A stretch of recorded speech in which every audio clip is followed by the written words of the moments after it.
Oke, kita tes lagi mesin las merek enka dengan ampere 140.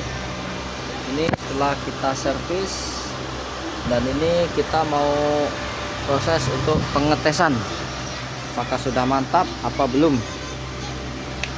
Ini kita tes di ampere 20 paling kecil.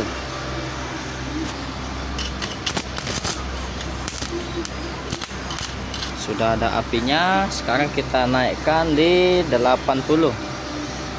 Kita coba kembali.